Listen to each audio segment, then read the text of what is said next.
বরকত, রফিক, শফিক, জব্বার ভাইয়ের মতো অনেক ভাইকে শ্রদ্ধা জানাতে সম্মিলিত হয়েছি। যদি আমাকে প্রশ্ন করা হতো বাংলা কি, তবে হয়তো আমি 28 কোটি বাঙালির পক্ষ থেকে জবাব দিতাম, মোদের গর্ব, মোদের আশা, আমরি বাংলা ভাষা। তবে মধুর বাংলা ভাষাকে রক্ষা করতে লেখা হয়েছিল নানা প্রবন্ধ, হয়েছিল নানা আন্দোলন সংগ্রাম। তাই বোঝা যাচ্ছে এই বাংলার উপর হয়তো কোনো জাতি বা কারোর পড়েছিল কোন নজর।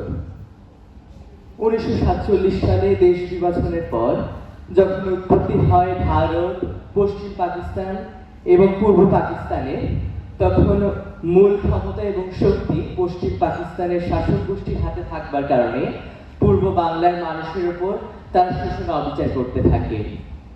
200 বছরের ব্রিটিশ শাসন থেকে মুক্তি পেয়েও তারা স্বাধীনতা পায়নি। এক সময় তাদের চোখ পড়ে আমাদের মাতৃভাষা বাংলার উপর। জাতিকে অকার্যকর করার একটা ভালো উপায় হচ্ছে তার মাতৃভাষা পেয়ে নেওয়া। তারা চাইলেও রাষ্ট্রভাষা হবে একটি, এবং সেটি হলো একমাত্র উর্দু। অন্যতম বাংলা ভাষাবিদ ডক্টর মোহাম্মদ শহীদুল্লাহ এসব প্রস্তাবের কঠোর সমালোচনা করেন। তিনি লেখেন, যদি বিদেশি ভাষা বলিয়া ইংরেজি ভাষা পরিত্যক্ত হয়, তবে বাংলাকে রাষ্ট্রভাষা রূপে না গ্রহণ করিবার পক্ষে কোনো যুক্তি নাই। এরকম সাহসী পদক্ষেপও উপেক্ষা করে পাকিস্তান সরকার।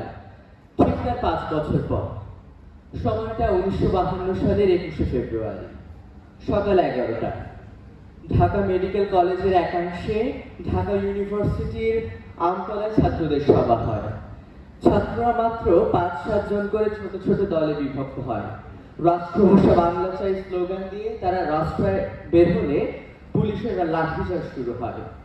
মাতৃভাষাকে অসম্মান করার কারণে ক্রোধে ফেটে পড়া ছাত্র জনতা গণপরিষদের দিকে অগ্রসর হয়। সামলাতে না পেরে পুলিশ নির্বিচারে গুলি চালায়।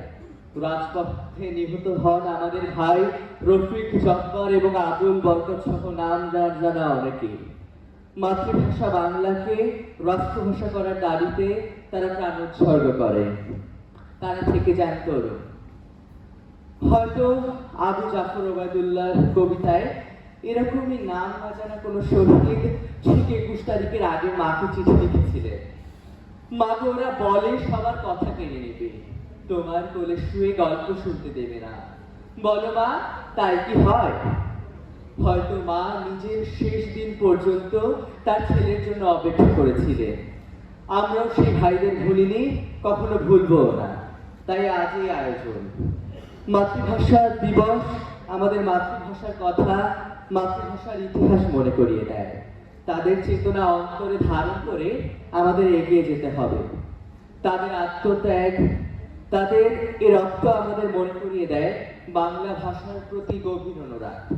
ঠিক সে 21শে ফেব্রুয়ারি যে ভাইয়ের রক্তে আমার বাংলার মাটি ভিজেছিল, সেই ভাইয়ের উদ্দেশ্যে কিছু চরণ পাঠ করে আজ আমার বক্তব্য শেষ করছি। আমার ভাইয়ের রক্তে রাঙানো 21শে ফেব্রুয়ারি আমি কে ভুলিতে পারি? ছেলে হারা শত মায়ের অশ্রু গড়ায় ফেব্রুয়ারি আমি কি ভুলিতে পারি? সবাইকে ধন্যবাদ। এই ভাষায় ভালোবাসি, প্রতিবাদ করি, আর এই ভাষাতেই আমাদের পরিচয়।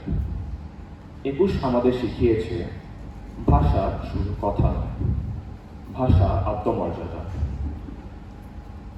আজকের এই মহৎ দিনে ঢাকা রেসিডেন্সিয়াল মডেল কলেজে রেমিয়াস ল্যাঙ্গুয়েজ ক্লাবের পক্ষ থেকে শহীদ দিবস ও আন্তর্জাতিক মাতৃভাষা দিবস উপলক্ষে কবিতা আবৃত্তি, 21শে অলিম্পিয়াড, ক্যালিগ্রাফি ও এক্সটেম্পোর স্পিচ আয়োজনগুলোতে ছাত্রদের স্বতঃস্ফূর্তভাবে অংশগ্রহণ করার আহ্বান জানাচ্ছি।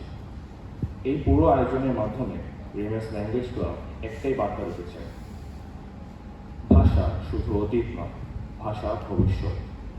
21-এর চেতনা বেঁচে থাকুক আমাদের কণ্ঠে, কাজে এবং কলমে। ধন্যবাদ সকলকে। সংস্কৃতি আলাদা হওয়া সত্ত্বেও পাকিস্তান সরকার চাপিয়ে দিতে থাকে উর্দু ভাষা। মুহাম্মদ আলী জিন্নাহ বলেন, উর্দুই হবে পাকিস্তানের রাষ্ট্রভাষা।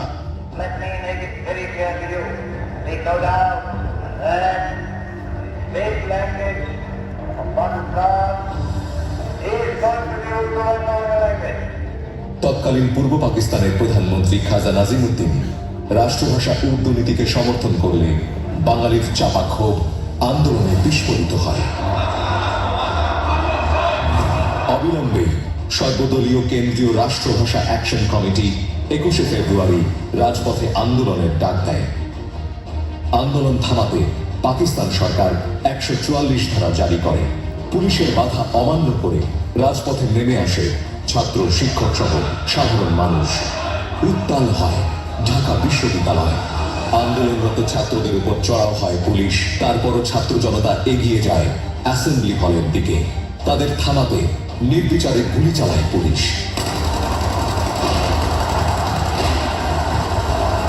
ভাষার জন্য প্রাণ দেন সালাম, রফিক, বরকত, জফর সহ আরো অনেকে।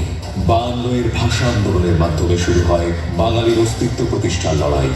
গড়ে ওঠে 71-এর মুক্তি সংগ্রামের ভিত্তি।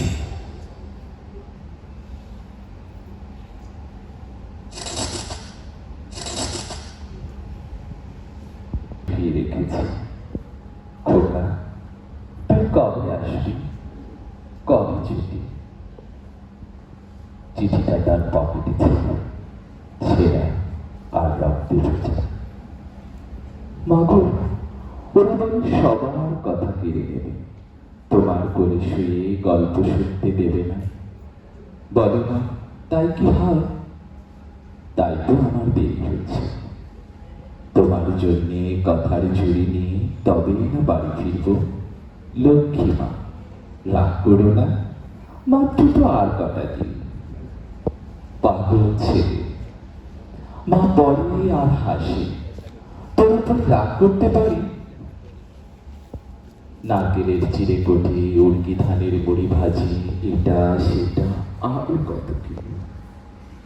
তার খোকা যে বাড়ি ফিরবে, ক্লান্ত খোকা। কুমড়ো ফুল শুকিয়ে গেছে, ঝরে পড়েছে ডাটা। তুললতাটা নেতালো, খোকা এলি। ঝাপসা চোখে মা তাকায় উঠোন উঠোন, যেখানে খোকার সব শকুনিরা ব্যবচ্ছেদ করে। এখন মার চোখে চৈত্রের রোদ পুড়িয়ে দেয় শকুনিদের। তারপর দাওয়ায় বসে মা আবার ধান বানে, বিন্নি ধানের খই ভাজি। খোকা তার কখন আসে কখন আসে। এখন মার চোখে শিশির ভোর, স্নেহের রোদে ফিটে পড়েছে। ধন্যবাদ সবাইকে। আবৃত্তি করছি কবি মাহবুবুর আলম চৌধুরীর লেখা কাঁদতে আসেনি, ফাঁসির দাবি নিয়ে এসেছি। এখানে যারা প্রাণ দিয়েছে রত্নার ঊর্ধ্বমুখী কৃষ্ণচূড়ার তলায়, যেখানে আগুনের ফুলকির মতো এখানে ওখানে জ্বলছে অসংখ্য রক্তের ছাপ, সেখানে আমি কাঁদতে আসিনি। আজ আমি শোকে বিহ্বল নই, আজ আমি ক্রোধে উন্মত্ত নই, আজ আমি প্রতিজ্ঞায় অবিচল। যে শিশু আর কোনোদিন তার পিতার কোলে ঝাঁপিয়ে পড়ার সুযোগ পাবে না, যে গৃহবধূ আর কোনোদিন তার স্বামীর প্রতীক্ষায় আঁচলে প্রদীপ থেকে দুয়ারে আর দাঁড়িয়ে থাকবে না, যে জননী খোকা এসেছে বলে উদ্যম আনন্দে সন্তানকে আর বুকে জড়িয়ে ধরতে পারবে না, যে তরুণ মাটির কোলে লুটিয়ে যাওয়ার আগে বারবার প্রিয়তমার একটি ছবি চোখে আনতে চেষ্টা করেছিল, সে অসংখ্য ভাই বোনদের নামে আমার হাজার বছরের ঐতিহ্যে লালিত যে ভাষা ও স্বদেশের নামে আমি মাকে সম্বোধনে অভ্যস্ত, সেই ভাষা ও স্বদেশের নামে এইখানে এই বিশ্ববিদ্যালয়ের উন্মুক্ত প্রাঙ্গণে যারা আমার অসংখ্য ভাই বোনদের নির্বিচারে হত্যা করেছে, আমি তাদের ফাঁসির দাবি নিয়ে এসেছি। ধন্যবাদ সবাইকে।